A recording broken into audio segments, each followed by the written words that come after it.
Hello everyone. So let's look into and discuss about जो recently we are seeing कि 129th Constitutional Amendment Act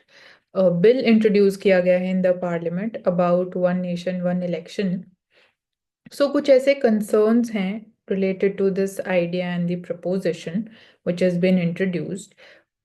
सबसे पहला और अगर हम core issue की बात करें related to this idea कि कितना रेलेवेंट है to the Indian democratic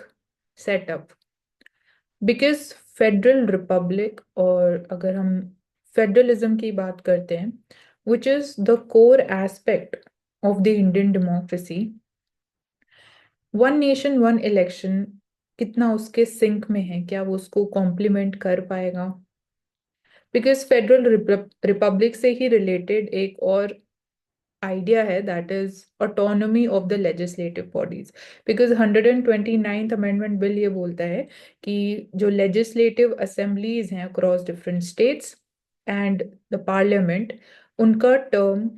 in sync होगा and that will be fixed. तो जो autonomy है of legislative bodies क्या हम उसको maintain कर पाएंगे जो flexibility है क्या उसको हम maintain कर पाएंगे और साथ ही साथ इसके एक और आइडिया कनेक्टेड है जो है बेसिक स्ट्रक्चर डॉक्ट्रिन जिसमें सुप्रीम कोर्ट ने बोला कि federalism is a part of basic structure doctrine and basic structure doctrine को हम अमेंड नहीं कर सकते हैं पार्लियामेंट के पास पावर्स नहीं है to amend the basic structure doctrine so if this gets amended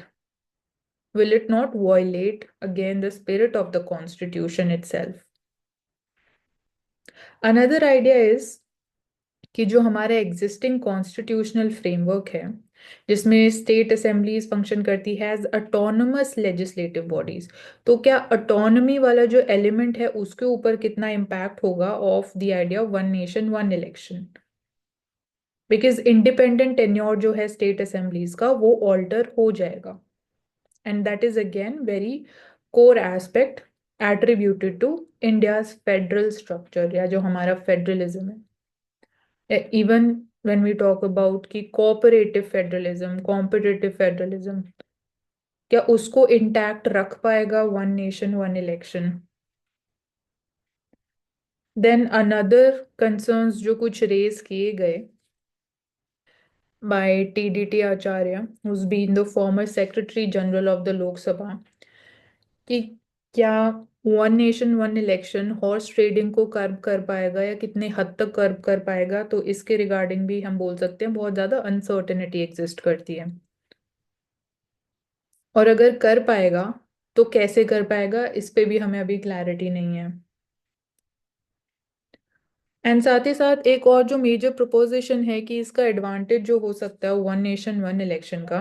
कि it will help in reducing the electoral expenditure but हमें इतनी क्लैरिटी या क्रेडिबिलिटी नहीं है इस आइडिया की भी कि टू व्हाट एक्सटेंट जो इलेक्टोरल एक्सपेंडिचर है कम हो पाएगा क्योंकि जो मेजर इलेक्शन एक्सपेंडिचर होता है during the elections that is incurred by political parties तो कैसे हमें अश्योरेंस मिलेगी इवन अगर कुछ यू कैन से कि स्मॉल अमाउंट ऑफ कॉस्ट या एक्सपेंडिचर जो सेव भी किया जाएगा जो पॉसिबिलिटी है तो how that will be redirected to development and welfare apart from this जो रिसेंट अमेंडमेंट बिल इंट्रोड्यूस किया गया 129th amendment bill how it will account for political exigencies. For example, the political parties split होते हैं तो कैसे situation को हम deal कर पाएंगे so fixing of legislative tenures political stability दे पाएगा जो हमारा इंटायर डेमोक्रेटिक सेटअप है but will it be able to ensure flexibility वो एक क्वेश्चन है जैसे हमारा कॉन्स्टिट्यूशन ही हम बोलते हैं कि it is a living document तो similarly our Indian democracy has also evolved with time. So this amendment bill is silent on all these different aspects. So meet you in the next video with a new topic.